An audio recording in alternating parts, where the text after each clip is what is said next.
সফটুনস FM Bangla audio চ্যানেলে আজকের গল্প মৃত্যুর পরে।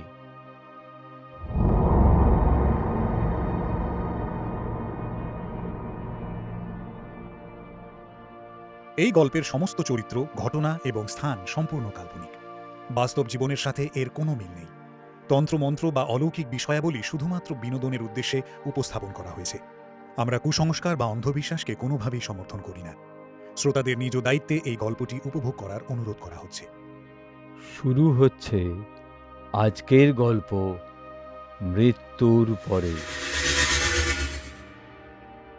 মুম্বাই শহর। এই শহরে সময়ের দাম মানুষের চেয়ে অনেক অনেক অনেকটাই বেশি। কোটি কোটি মানুষের ভিড়ে প্রত্যেকে নিজের গন্তব্যের দিকে ছুটছে। কারো দিকে ফিরে তাকাবার সময় কারো নেই। এই যেমন রূপম।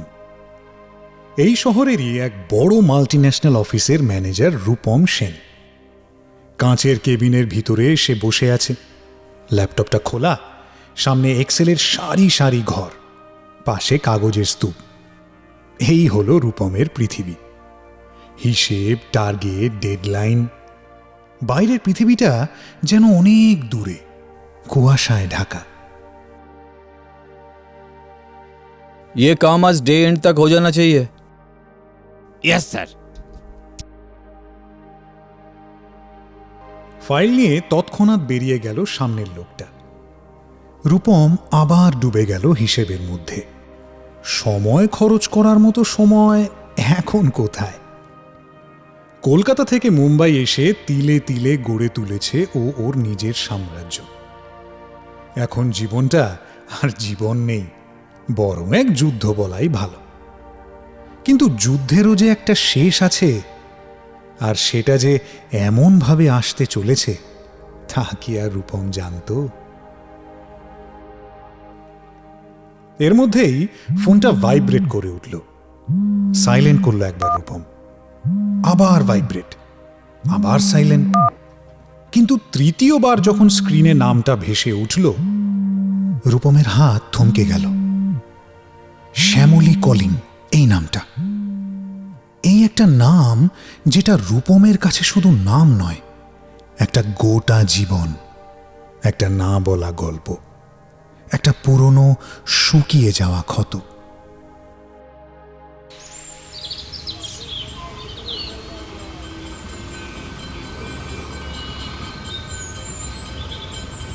ঠিক 25 বছর আগের একটা অমলিন স্মৃতি। কলকাতা 2001 সালে পা দিয়েছে তখন। তরুণ রূপমের হাতে একটা চিঠি, কাঁপা হাতে লেখা, কালিতে খানিক ঝাপসা। প্রথম লাইনে বড় বড় অক্ষরে লেখা, আমি তোকে খুব ভালোবেসে ফেলেছি শ্যামলী। কলকাতার এক ক্যাফেতে সেদিন বসেছিল রূপম, বুক ভরা আশা নিয়ে। কারণ এই চিঠিটা দেওয়ার জন্যই সে সকাল থেকে এতগুলো কল করেছে, এতগুলো মেসেজ পাঠিয়েছে। আর সে এলো হন্তদন্ত পায়, একটু বিরক্ত মুখে।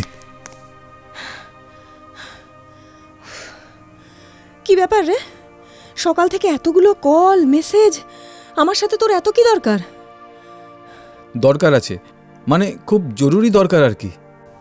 হ্যাঁ, তো সেটা কি? শ্যামলী,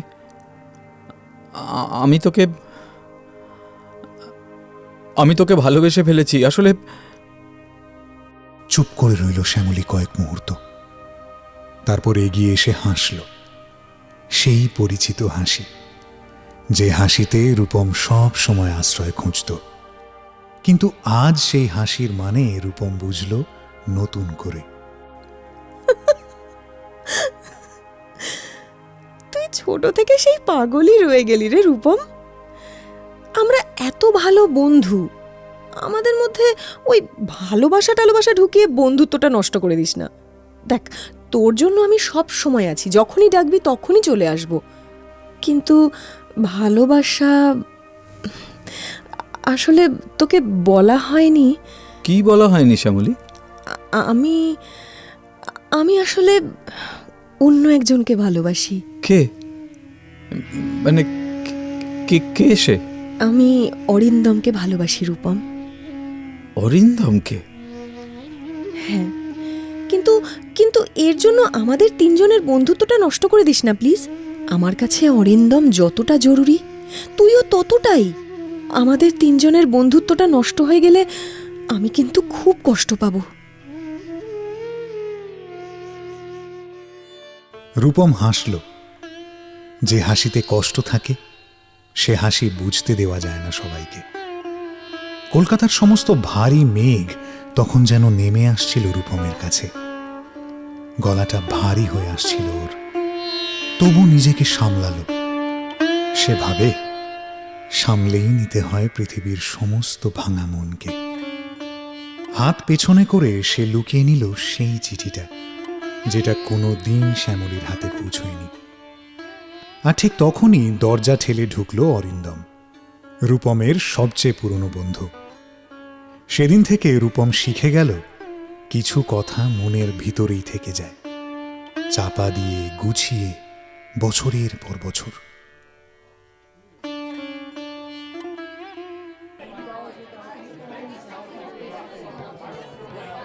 আজ 25 বছর পরে মুম্বাইয়ের সেই কাঁচের কেবিনে রূপম সেন তাকিয়ে আছে ফোনের স্ক্রিনের দিকে। শ্যামলী, 25 বছরে একবারও কথা হয়নি, কোনো খোঁজ নেই। আর আজ হঠাৎ মার্চ মাসে ইয়ার এন্ডের মুখে যখন অফিস মাথার ওপরে ছাদ হয়ে চেপে বসেছে, ঠিক সেই মুহূর্তে শ্যামলীর ফোন। রূপম একটা বড় শ্বাস নিল, মুখে হাসি আনল এবং রিসিভ করলো ফোনটা। হ্যালো, তুই? হ্যাঁ আমি। কেন, তোকে ফোন করতে পারি না? না, পারবি না আবার কেন? কিন্তু 20 বছর পর হঠাৎ ফোন করলে চমকে যাওয়াটা স্বাভাবিক না? বল এবার, তা হঠাৎ এই অভাগাকে মনে পড়লো কেন? আমার আমার সব সময় মনে পড়তো তোর কথা। তাহলে কন্ট্যাক্ট করিসনি কেন? করব কিভাবে? তোর নাম্বার, অ্যাড্রেস কিছু দিয়েছিস। মুম্বাইতে গিয়ে বড় ম্যানেজার হয়ে বসে আছিস। ভাগ্যি সর্পণ ছিল ফেসবুকে, ওর সাথে কন্ট্যাক্ট করে তোর নাম্বারটা পেলাম। যাক, পেয়ে যখন গেছিস তখন আর পালিয়ে লাভ নেই। এবার বল, হঠাৎ? হ্যাঁ, হঠাৎই বলতে পারিস। আমি আসলে আসলে খুব দরকারে পড়েই তোকে ফোন করেছি রূপম। আমি খুব একা হয়ে পড়েছি রে। তোকে খুব দরকার, কিচ্ছু সামলাতে পারছি না এদিকে। কেন? অরিন্দমের কিছু হয়েছে নাকি? সব বলবো তোকে, তুই প্লিজ একবার দেখা করতে পারবি আমার সাথে? খুব দরকার তোকে। ইয়ার এন্ড, বোর্ড মিটিং, প্রমোশনের হিসেব, এই সব কিছু মাথায় রেখেও রূপমের বুকের ভেতরে একটা পুরনো তার নড়ে উঠল। শ্যামলীর গলায় সেদিন কিছু একটা ছিল, একটা ভার, একটা ক্লান্তি, একটা আরতি। আর রূপম জানত এই শ্যামলী সাধারণত কাউকে ডাকে না, কখনো না। আমি কিচ্ছু জানতে চাই না। অনেক দিন পর যোগাযোগ হয়েছে তোর সাথে। আমি জানি তুই এখানেই আছিস। অ্যাড্রেসটা পাঠিয়ে দিচ্ছি, আসতে হলে আসবি, না হলে সারা জীবনের আড়ি।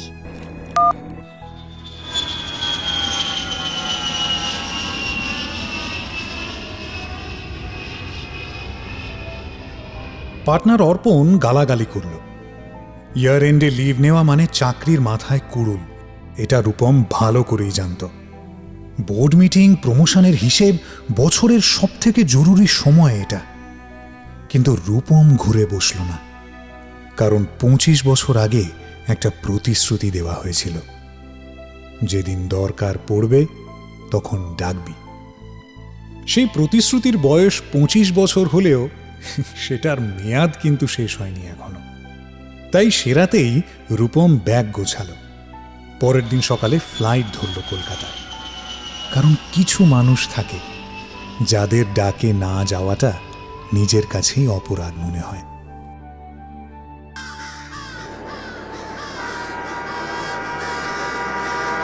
ফিরে আসতেই হলো সেই ছোট থেকে বড় হওয়া শহরটায়। হলুদ ট্যাক্সিতে বসে রূপম দেখল কলকাতাকে। এই শহরটা বদলায়, এটাই এর সবচেয়ে বড় গুণ আর সবচেয়ে বড় অভিশাপ। রাস্তার ধারে ফুচকার দোকান, আর রূপমের চোখে ভেসে উঠল সেই পুরনো ছবি। তিনজন মিলে হাসতে হাসতে ফুচকা খাচ্ছে, চায়ের ভাঁড় হাতে আড্ডা মারছে। সে কবেকার কথা, অন্য এক জীবন। গাড়িতে বসেই অজান্তে হেসে উঠল রূপম। এই শহর ওকে এখনো একইভাবে টানে। এসব কথা ভাবতে ভাবতে কখন যে শ্যামলীর বাড়ির সামনে পৌঁছে গেছে ও নিজেও বুঝতে পারেনি। ধীর পায়ে গাড়ি থেকে নেমে তাকালো বাড়িটার দিকে। তারপর শ্যামলীর ফ্ল্যাটের সামনে দাঁড়িয়ে রূপম ফোন করল।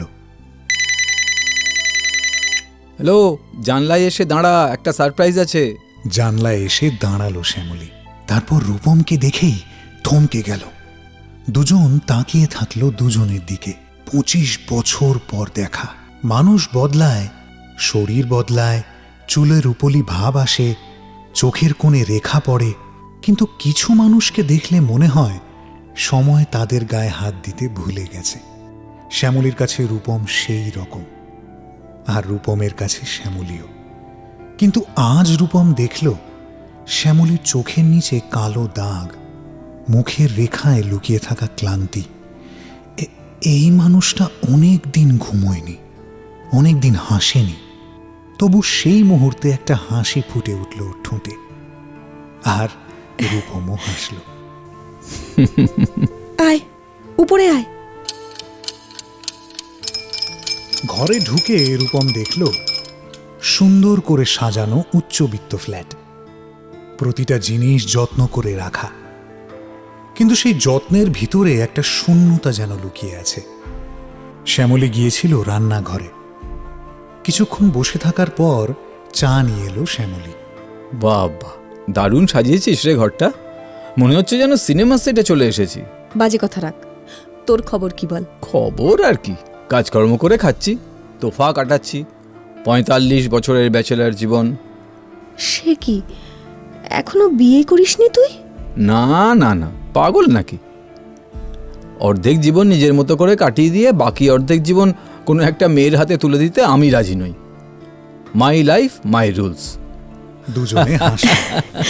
কিন্তু রূপম জানতো সেই না বিয়ে করার পিছনে মাই লাইফ মাই রুলস নেই, আছে একটা মাত্র নাম, এই নামটাই। রূপম জানতে চাইল, তা অরিন্দম কোথায়? অরিন্দম নয়, বরং শুধু আমার কথাই জিজ্ঞেস কর। মানে অরিন্দম কোথায় শ্যামলী? নেই। নেই মানে? কোথাও গেছে নাকি? ছেড়ে চলে গেছে আমায়। ছেড়ে চলে গেছে মানেটা কি? ডিভোর্স হয়ে গেছে আমাদের। রূপম চুপ করে রইল। শ্যামলী মাথা নামিয়ে নিল। কথা বলতে বলতে হঠাৎ থেমে গেল সে। চোখ থেকে জল গড়িয়ে এলো।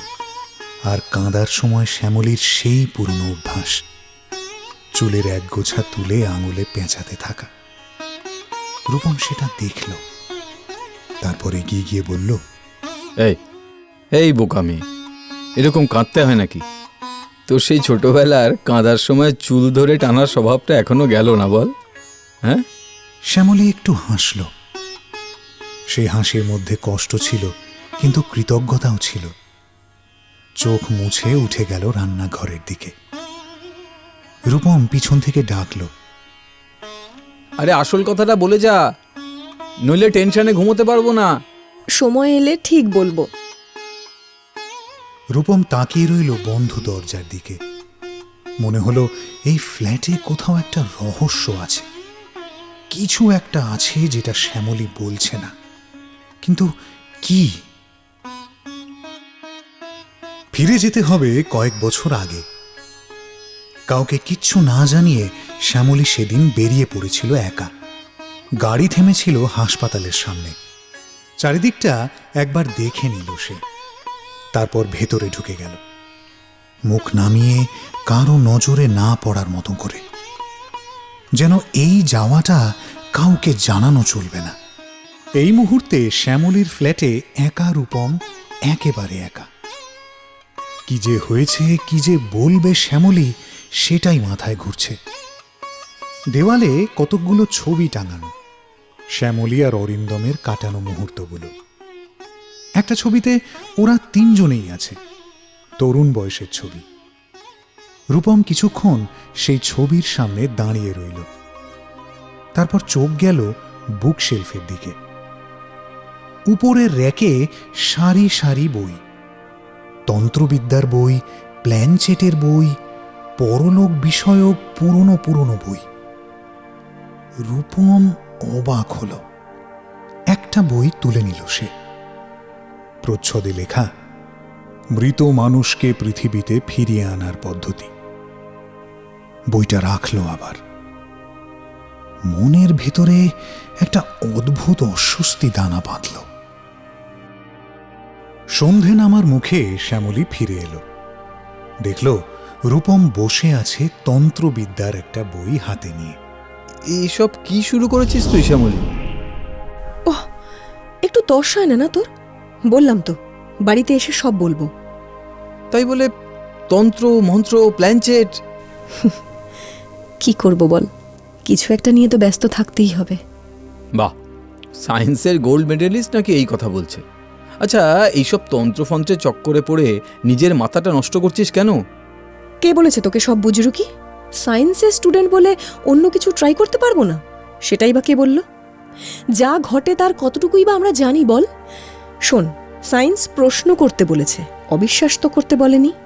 রূপম চুপ করে গেল, কারণ কথাটা যতটা তর্কের ততটাই যেন সংকেতের।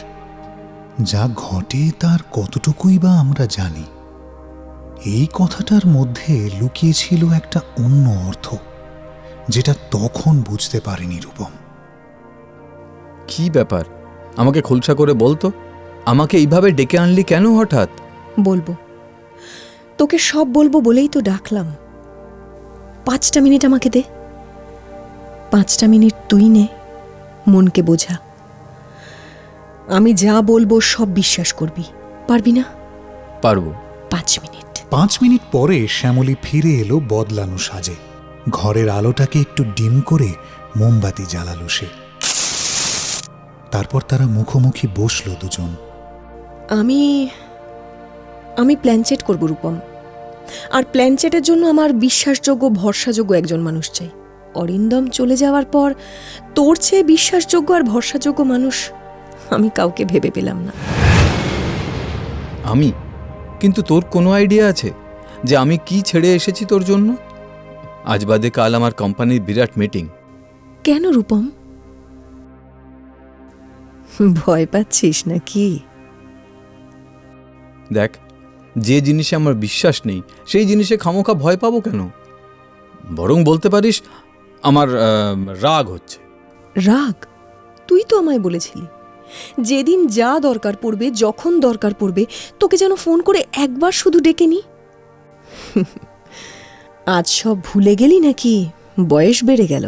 রূপম আবার চুপ করে গেল। পুরনো প্রতিশ্রুতি, সে কথা দিয়েছিল। আর রূপম এমনই একজন মানুষ যে কথা দিলে কথা রাখে। দেখ দেখ, তোকে আমি চাপ দিতে চাইছি না রূপম, কিন্তু আমার সত্যি এমন একজনকে দরকার। কিন্তু আমার সত্যিই এখন একজনকে দরকার যে আমায় বিশ্বাস করবে। শোন শোন, একবার করেই দেখ না। যদি না হয় তাহলে এরপর থেকে আমি তোকে বিশ্বাস করব, আর যদি হয় তখন না হয় তুই আমায় বিশ্বাস করিস। আর কিছু বলার উপায় ছিল না রূপমের। নাছোড়বান্দা শ্যামলীকে সে ছোট থেকেই চেনে। প্ল্যানচেটের উপকরণ সাজানো হলো, মোমবাতি জ্বলল, ছক কাটা হলো। রূপম হাত রাখল মাঝখানে, শ্যামলী হাত রাখল তার উপর। ঘরের বাতাস যেন ভারী হয়ে এলো। এইভাবে বেশ কিছুটা সময় অতিবাহিত হবার পর শ্যামলী বিরক্ত হয়ে উঠল। ধ্যাৎ! এরপর বারান্দায় এসে দাঁড়ালো দুজন। রূপম একটা সিগারেট ধরালো।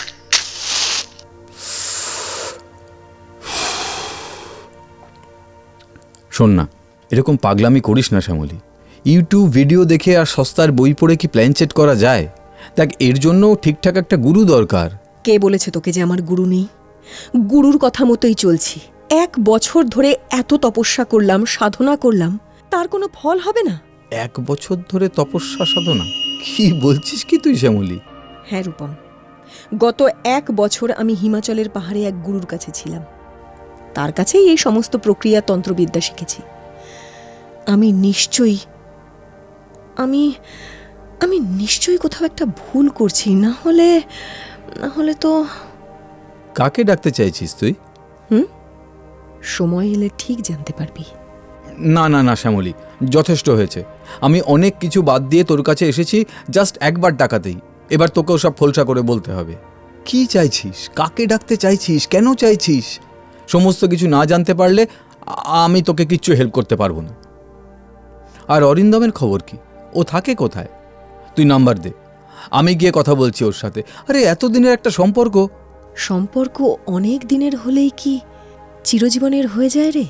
শ্যামলীর কথাটা শুনে চুপ করে গেল রূপম। কি বলবে ভেবে পেল না সে। মেয়েটা কি তবে পাগল হয়ে যাচ্ছে? কি যে চলছে ওর মাথায় কিছুই বুঝতে পারল না রূপম। আর ওর চুপ থাকা দেখে শ্যামলীও হেসে ফেলল একটু।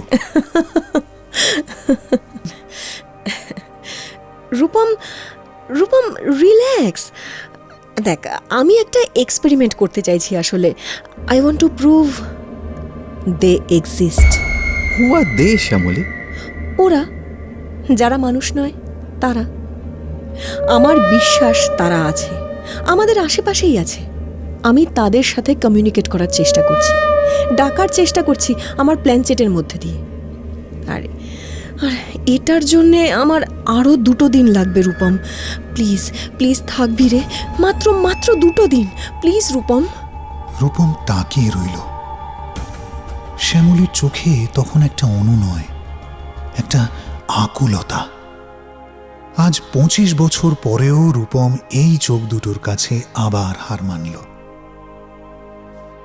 হঠাৎ রূপমের ফোনটা বেজে উঠল। ফোনের দিকে তাকাতেই দেখল অর্পণ ফোন করেছে। ফোনটা ধরল রূপম। ফোনের ওপার থেকে অর্পণ বেশ রাগারাগি করল, বলল চাকরিটা অগত্যা চলে যাবে। রূপম মুখ চেপে কথা বলল যাতে শ্যামলী শুনতে না পারে, কিন্তু ঘরের ভিতর থেকে শ্যামলী সবটা শুনল রূপমের কণ্ঠে সেই উদ্বেগ। না না, ওর হাবভাব ভালো লাগছে না আমার। এখন ছেড়ে দিয়ে চলে গেলে যদি ভুলভাল কিছু একটা করে বসে। অর্পণ দেখ, চাকরিটা গেলে যাবে, কিন্তু শ্যামলীর সাথে এখন আমাকে থাকতেই হবে। ফোনটা কেটে দিল রূপম, কিন্তু জানতে পারল না যে দরজার আড়ালে দাঁড়িয়ে শ্যামলী মুচকি হাসছে। কিন্তু সে হাসিতে কোনো উষ্ণতা নেই। সে হাসিতে আছে একটা ঠান্ডা নিষ্ঠুর পরিতৃপ্তি। পরের 2 দিন কেটে গেল এইভাবেই। শ্যামলী দিন রাত বই পড়ছে, কিছু লিখছে, হিসেব করছে। রূপম ওকে কফি এনে দিচ্ছে। শ্যামলী কফি নিচ্ছে, কথা না বলে আবার ডুবে যাচ্ছে কাগজের মধ্যে। রূপম দূর থেকে দেখছে ওকে, ভাবছে এই মানুষটা কি সত্যি অরিন্দমের বিচ্ছেদের শোকে এতটা ভেঙে পড়েছে, নাকি অন্য কিছু আছে। মাঝে মাঝে মনে হচ্ছে শ্যামলীর চোখে একটা অদ্ভুত আলো জ্বলছে। সেটা দুঃখের আলো নয়, যেন একটা উদ্দেশ্যের আলো, একটা সংকল্পের আলো। কিন্তু রূপম নিজেকে বোঝালো না, বেশি ভাবছে সে। শ্যামলী ওর ছোটবেলার বন্ধু, ও ওকে চেনে। অথচ টের পাচ্ছিল না যে শ্যামলী প্রতিদিন একবার করে বেরিয়ে যাচ্ছে, প্রতিবার ফিরে একটু শান্ত হয়ে, একটু নিশ্চিন্ত হয়ে। এই কদিন শ্যামলীকে দেখা যাচ্ছিল এক হাসপাতালের মর্গে। একটা মোটা সোটা গোছের লোকের সাথে দৈনিক কথোপকথন চলত তার। অর্থের বিনিময়ও হতো। বোঝা যাচ্ছিল কিছু একটা ঘটতে চলেছে, যার আভাস রূপম কিছুতেই পাচ্ছিল না। দিন তিনে কেটে গেল এইভাবেই। সেদিন শ্যামলী বাড়িতে নেই, রূপম একা। সে ধীরে ধীরে শ্যামলীর ঘরে ঢুকল। সে দেখল একটা চার্টবোর্ড। সেই চার্টবোর্ডটা ভরে রয়েছে বিভিন্ন লেখায়, সংকেতে, চিহ্নে, কিছুই বোঝা যাচ্ছে না। তারপর টেবিলে একটা বই। রূপম সেই বইটা তুলে দেখল, প্রচ্ছদে লেখা রয়েছে আত্মাকে নতুন দেহদানের পদ্ধতি। রূপমের হাত কেঁপে উঠল। পেছনে হঠাৎ শুনতে পেল শ্যামলীর গলা। আমার ঘরে কি করছিস রূপম? হ্যাঁ, কিছু না, এমনি এমনি এসেছিলাম। মানে কত দূর এগোলো তোর পড়াশোনা সেটাই দেখতে আর কি। বাইরে আয়, চা করছি। শ্যামলী দরজার সামনে দাঁড়িয়ে রইল একটু। রূপম বেরিয়ে যাওয়ার পর তার চোখ গেল বইটার দিকে। সে জানত রূপম পড়েছে, কিন্তু কতটুকু বুঝেছে? সেদিন বিকেলে শ্যামলী নিজেই বলল, শোন, আজ রাতেই বসবো প্ল্যানচেটে। বাবা, তাহলে আজ রাতে ভূত দেখতে পাবো বল চোখের সামনে? হ্যাঁ, তুই চাইলে আজ থেকেই আমাকে গুরু করতে পারিস। থাক ভাই, অফিসের গুরুদের গাঁতন খেয়ে খেয়ে যথেষ্ট শিক্ষা হয়েছে, আর নতুন কোনো গুরু চাই না জীবনে। দুজনে হাসল। বিকেলের দিকে রূপম একবার বেরোল কলকাতা দর্শন করতে। শ্যামলী বলল যে সে ঘর সাজাবে, কিন্তু সে ঘর সাজানো কেমন সাজানো সেটা রূপম তখনও জানত না। রাতে ঘরে ফিরে রূপম চমকে দাঁড়িয়ে গেল। পুরো ঘর অন্ধকার। কয়েকটা মোমবাতি জ্বলছে, তাদের আলোগুলো কাঁপছে। ঘরে একটুও বাতাস নেই, তবুও কাঁপছে। চুল খোলা রেখে একটা অদ্ভুত আসনে বসে আছে শ্যামলী। এই শ্যামলীকে রূপম চেনে না। এ যেন অন্য কেউ। পরিচিত মুখ, কিন্তু অপরিচিত ভঙ্গি। আর তার পাশে সাদা কাপড়ে ঢাকা একটা স্থির নিথর দেহ। মোমের আলোয় ছায়া কাঁপছে দেয়ালে। ঘরের বাতাসে একটা গন্ধ, ধূপের, মোমের আর কিছু একটার, যেটা স্বাভাবিক নয়। সেই গন্ধ বুকের ভেতরে একটা অদ্ভুত ভার তৈরি করে। রূপম দরজার কাছে দাঁড়িয়েই জমে গেল কয়েক মুহূর্তের জন্য। চলে এসেছিস? আয়, ফোনটা সুইচ অফ করে বসে পড়। এসব কি শ্যামলী? কার ডেড বডি? কোথা থেকে পেলি? রূপম, ভয়ের কিছু নেই। আমাদের একটা মাধ্যম দরকার, আত্মা আর মানুষের মধ্যে যোগাযোগ রাখার জন্য। ভয়ের কিছু নেই, বস। মন্ত্রমুগ্ধের মতো রূপম তার পাশে এসে বসল। ভেতরে ভেতরে সে কাঁপছে, কিন্তু তবুও বসল। কারণ শ্যামলীর চোখে এখন একটা শান্তি আছে, যে শান্তি বলছে সে ঠিক জায়গায় আছে, সে ঠিক কাজ করছে। আর রূপম সেই শান্তির মুখে না বলতে পারে না। শ্যামলী চোখ বন্ধ করল, বিড়বিড় করে মন্ত্র পড়তে শুরু করল, একটানা, ছন্দে ছন্দে। রূপম বুঝতে পারল না কোন ভাষায় সে কথা বলছে, সংস্কৃত নাকি পুরনো কোনো অজানা ভাষা। ঘরের পরিস্থিতি ধীরে ধীরে বদলে যেতে লাগলো। মোমের আলো যেন আরো একটু কমে এলো। বাতাসে একটা ঠান্ডা ভাব এলো। জানলা বন্ধ, দরজা বন্ধ, তবুও ঠান্ডা। তারপর বাতাসে ফিস ফিস করে শোনা গেল কেউ যেন কথা বলছে, কিন্তু কি কথা বলছে তা বোঝা যাচ্ছে না। রূপমের হাতের তালু ঘামতে শুরু করলো। অকস্মাৎ একটা মোমবাতি হঠাৎ নিভে গেল, কোনো হাওয়া ছাড়াই। শ্যামলী, সে আসছে। শেষ প্রক্রিয়ায় চলে এসেছি আমরা। যখন বলবো তখন এই মাঝের প্রদীপটা হাতে তুলে ধরবি। কয়েক মুহূর্তের জন্য শ্যামলী চোখ বন্ধ রেখেই বলল, রূপম, রূপম, প্রদীপটা এবার হাতে নে। রূপম কাঁপা হাতে প্রদীপটা তুলে নিতেই একটা হাওয়া এলো। ভেতর থেকে আসা হাওয়া, বাইরের নয়। সাদা কাপড়টা সরে গেল, আর রূপম দেখল অরিন্দমের মুখ। সাদা, শীতল, নিথর, গালে 2 বছরের মৃত্যুর ছাপ। 25 বছরের পুরনো বন্ধু এই ঘরে, এই অন্ধকারে, এই নিঃশব্দে শুয়ে আছে। রূপমের বুকের ভেতরটা যেন হিম শীতল হয়ে উঠল। অরিন্দম, এ কি? শ্যামলী? রূপমের শরীর থেকে আত্মা যেন বেরোতে চাইছে না। না, শুধু মনে হচ্ছে নয়, সত্যিই হচ্ছে। একটা টান অনুভব করলো সে বুকের ভিতর থেকে। কেউ যেন সুতো ধরে টানছে, ভিতর থেকে বের করে আনতে চাইছে তাকে। প্রদীপটা হাতে থাকলে যার শরীরের আত্মা মৃতদেহে সঞ্চারিত হয়ে যায়।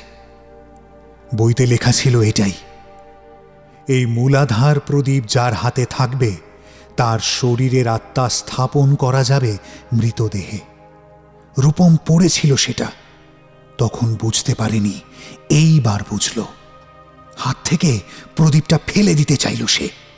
না না না শ্যামলী, আমি জানি তুই আমার আত্মা দিতে চাইছিস অরিন্দমের দেহে। এরকম করিস না আমার সাথে শ্যামলী। প্রদীপটা রেখে ছিটকে সরে গেল রূপম, আর পায়ে ধাক্কা লাগলো প্রদীপে। টলমল করতে করতে প্রদীপটা পড়ে যাচ্ছিল, আর তখনই শ্যামলী নিজের হাতে তুলে নিল সেটা। একটা মুহূর্তের জন্য রূপমের চোখে চোখ পড়ল শ্যামলীর। সে চোখে ভয় নেই, কষ্ট নেই, শুধু আছে একটা অদ্ভুত প্রশান্তি। যেন এটাই সে চেয়েছিল, যেন এটাই তার নির্বাচিত পথ। মুহূর্তের মধ্যে সেই হাওয়া ঘুরে গেল। এবার শ্যামলীর শরীর থেকে বেরোতে শুরু করলো কিছু একটা, অদৃশ্য কিন্তু অনুভবযোগ্য। শ্যামলী কষ্টে চিৎকার করে উঠল, একটা দীর্ঘ যন্ত্রণার চিৎকার। রূপম দেয়ালে পিঠ ঠেকিয়ে দাঁড়িয়ে রইল। শ্যামলীর আত্মা ধীরে ধীরে প্রবেশ করছে অরিন্দমের নিথর শরীরে, যেভাবে জল ভরে যায় একটা খালি পাত্রে। আর শ্যামলীর দেহ ধীরে ধীরে নিস্তেজ হয়ে মাটিতে লুটিয়ে পড়ল। ঘরে নেমে এলো একটা ভয়ঙ্কর নীরবতা। তারপর অরিন্দমের শরীরটা নড়ে উঠল। ধীরে ধীরে উঠে বসল সে। অরিন্দম, তুই কাঁদিস না রূপম। অরিন্দমকে কাছে পাওয়ার আমার সমস্ত পরিশ্রম তো বৃথা হয়ে গেল। তুই কাঁদিস না, কাঁদিস না। শ্যামলী, শ্যামলী তুই কোথায়? শ্যামলী! এই তো অরিন্দমের শরীরের ভেতরে আছি রূপম।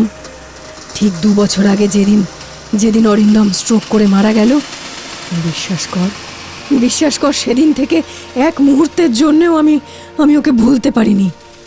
এক মুহূর্ত একা থাকতে পারিনি। ওকে প্রতিদিন দেখতে যেতাম আমি মর্গে। সেই জন্য প্রতি মাসে টাকা দিতাম ওখানে, যাতে ওর দেহটা সাবধানে রাখে ওরা। তারপর 1 বছর ধরে শিখলাম কিভাবে অন্যের আত্মা আর এক শরীরে প্রবেশ করানো যায়।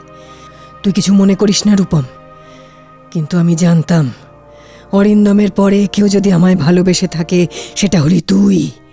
তাই তোর আত্মা আমি অরিন্দমের শরীরে দিতে চেয়েছিলাম। পিশাচ হয়ে গেছিস তুই শ্যামলী। আমাকে মেরে তুই।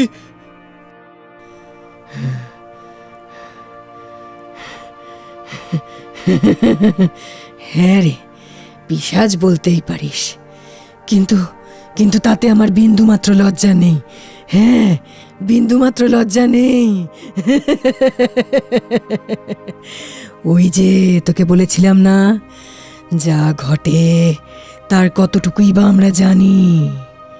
কিন্তু শ্যামলী, তুই কেন এমন করলি? কেন? কেন আবার? অরিন্দমকে পাবো বলে? তার জন্য বলির দরকার ছিল, একটা বলি। এছাড়া আর কোনো উপায় ছিল না রূপম, আর কোনো উপায় ছিল না আমার। তোকে আমি সারা জীবন কতটা ভালোবেসে এসেছি, তার বদলে তুই আমার প্রাণ নিতে চেয়েছিলি। তুই তো ভালোবাসার কষ্টটা বুঝিস রূপম। তোর থেকে 1000 গুণ বেশি আমি অরিন্দমকে ভালোবেসে এসেছি রূপম। আর ও চলে যাওয়ার পর আমি কিভাবে বেঁচে থাকতাম বল বল? রূপম আর দাঁড়ালো না, উঠে দরজা খুলে বেরিয়ে গিয়ে দড়াম করে দরজাটা বন্ধ করে দিল। ঘরে তখন শুধু অরিন্দমের শরীর, আর তার মধ্যে বন্দী শ্যামলীর আত্মা। নিজের হারানো দেহের দিকে তাকালো সে, সেই নিথর দেহ যেটা এতদিন ওর নিজের ছিল। হাত বোলালো সে নিজের নতুন অস্তিত্বের গায়ে। অরিন্দমের হাত, অরিন্দমের মুখ।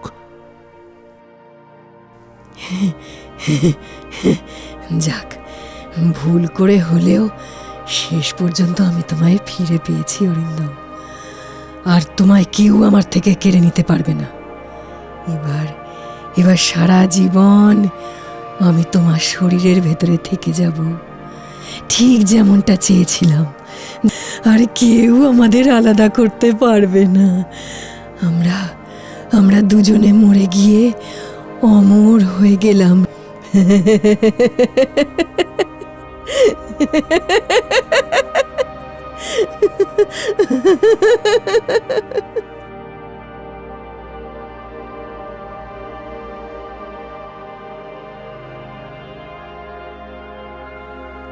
অরিন্দমের শরীর থেকে শ্যামলীর গলায় বেরিয়ে এলো সেই হাসি, যে হাসি মানুষের নয়, যে হাসিতে প্রেম আছে ঠিকই, কিন্তু সেই প্রেম পার হয়ে গেছে মানবিকতার সীমানা, পার হয়ে গেছে জীবন আর মৃত্যুর সীমানা। এই হাসি শুনলে বোঝা যায়, ভালোবাসা যখন একটা নির্দিষ্ট সীমা পেরিয়ে যায়, তখন সে আর ভালোবাসা থাকে না। সে হয়ে ওঠে একটা অন্ধ, বধির, নিষ্ঠুর শক্তি, যে নিজের জন্য কামনা করে আর বাকি সবকিছু তার কাছে যেন উপায়। ঘরের দেওয়ালে দেওয়ালে ছড়িয়ে পড়ল সে হাসি। মোমের আলোটা খানিক কাঁপল, আর পুরনো কলকাতার সেই ফ্ল্যাটে, যেখানে একদিন 3টে মানুষের বন্ধুত্ব তৈরি হয়েছিল, যেখানে একদিন চায়ের ভাঁড় হাতে আড্ডা জমত, ফুচকা খেতে খেতে হাসি ফুটত, সেখানে রয়ে গেল শুধু একটা প্রশ্ন: ভালোবাসা কি কখনো এতটা অন্ধ হয়? নাকি এটা ভালোবাসা নয়, এটা আসলে অন্ধকারের আরেক নাম? সেই প্রশ্নের উত্তর রূপম হয়তো কোনোদিনও পাবে না, কিন্তু সে রাতের পর থেকে মুম্বাইয়ের সেই কাঁচের কেবিনে যতবার ফোন ভাইব্রেট করে উঠবে, সে প্রতিবার একটু থমকে যাবে, স্ক্রিনের দিকে তাকাবে, কারণ সে জানে কিছু ডাক আসে যেখান থেকে, সেখান থেকে ফেরার পথ থাকে না। সফটুনস FM বাংলায় শুনলেন মৃত্যুর পরে। গল্প পাঠে দিব্যেন্দু কুণ্ডু। অন্যান্য চরিত্রে রয়েছেন সঙ্গীতা গাঙ্গুলি, অঞ্জন রায়চৌধুরী। শব্দগ্রহণে মিলন কুমার প্রধান। ধ্বনি পরিকল্পনা, স্পেশাল এফেক্টস ও পরিকল্পনায় বিশ্বজিৎ মুখার্জি। সামগ্রিক পরিচালনায় সৌরভ মণ্ডল। প্রচার ও অলঙ্করণে সফটুনস।